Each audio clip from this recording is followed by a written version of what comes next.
आईने त्याला नाकारलं, पण टेडी बिअरमध्ये त्यानं आपली आई शोधली. त्याला हवी होती आईच्या मायेची ऊब, मायेची कुशी आणि मायेची घट्ट मिठी. पण त्याला ती आईकडून मिळाली नाही. ते प्रेम त्या पिलानं शोधलं एका टेडी बिअरमध्ये. ही गोष्ट आहे त्या पंचची. नमस्कार, मी किरण सुभाष चव्हाण. आपण सोशल मीडियावरील फिरणारा जपानमधील त्या माकडाच्या पिल्लाचा म्हणजेच पंचचा व्हिडिओ पाहिलाच असेल. ते पिल्लू आपल्या आईच्या कुशीत जायला धडपडतं आणि आई त्या पिल्लाला नाकारते, त्या पिल्लाला झिडकारते, आपल्यापासून दूर लोटते आणि ते चित्र पाहून मन हळहळतं, द्रवतं. सगळ्या जगाने जरी नाकारलं तरी शेवटी आई आपल्याला जवळ घेत असते, हे वास्तव आहे. पण इथं उलटं चित्र पाहायला मिळतं. हा व्हिडिओ जगभरात इतका व्हायरल होण्यामागे कारण काय असेल तर प्रेम. जगात आईसारखी माया कोणीच करू शकत नाही असं म्हटलं जातं. या व्हिडिओमधून कळतं की आईच्या प्रेमालाच त्या पिल्लाच्या आईने आव्हान दिलेलं आहे. तो व्याकुळ चिमुकला जीव आपल्या हक्काचं प्रेम मागतोय, पण ते त्याला मिळत नाही. खरं सांगायचं तर आपण त्या व्हिडिओत फक्त एक माकडाचं पिल्लू म्हणजे पंचला पाहत नाही, तर प्रत्येकाने आपल्याला त्या पंचच्या स्थानी स्वतःला ठेवून पाहिलं असेल. आपल्याला न मिळालेल्या प्रेमाची उणीव आपण त्यात पाहिली असेल.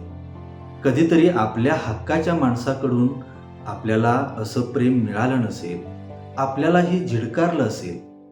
ती झालेली कासावीस आणि केविलवाणी अवस्था त्या पंचमध्ये आपण शोधतो. शेवटी काय मागितलं होत्या पिल्लाने? आईकडं एक मायेची ऊब, मायेची कुशी आणि एक मायेची घट्ट मिठी. पण ती आई त्याला देऊ शकली नाही. त्याचा तो हक्क होता, कारण शेवटी त्या आईनेच त्याला या जगात आणलं होतं. पण ती आई तो हक्क त्याच्यापासून हिरावून घेत आहे. आईच्या प्रेमाची बांधिलकी ती विसरली आहे. प्रेमामध्ये दोन्हीही व्यक्तींची बांधिलकी ही फार महत्वाची असते. एक जर प्रेम मागत असेल तर दुसऱ्याकडून ते मिळणं गरजेचं असतं, तरच ते नातं अधिक मजबूत होतं. आईने नाकारलं म्हणून ते पिल्लू थांबलं नाही. त्याला छोटासा टेडी बेअर देण्यात आला आणि त्यानं त्यालाच आपली आई मानली. तो त्याच्याशीच खेळतो काय, आपण जाईल तिकडे त्याला घेऊन जातो काय, त्याच्या कुशीत झोपतो, त्यालाच घट्ट मिठी मारतो. म्हणजेच त्या निर्जीव बाहुल्यात त्याला आपली आई गवसली. जिथं आपलं प्रेम भेटतं तिथं आपली आई असते, मग ते निर्जीव बाहुले असे ना का? जिवंत आई आपल्या पिल्लाला प्रेम देऊ शकत नाही, म्हणजेच ती आई असून आई राहत नाही.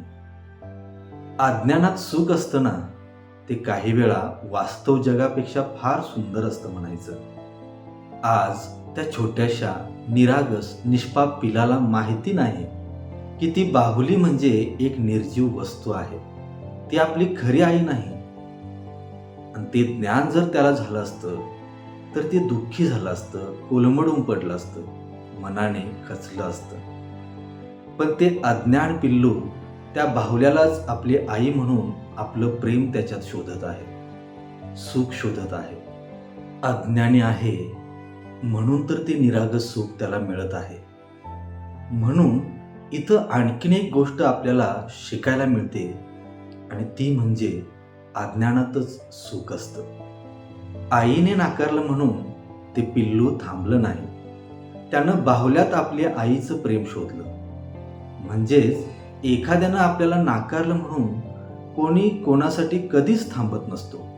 त्याला त्याचं प्रेम कुठे ना कुठे सापडतंच. फक्त खऱ्या प्रेमाचा आपल्याला शोध घेता आला पाहिजे.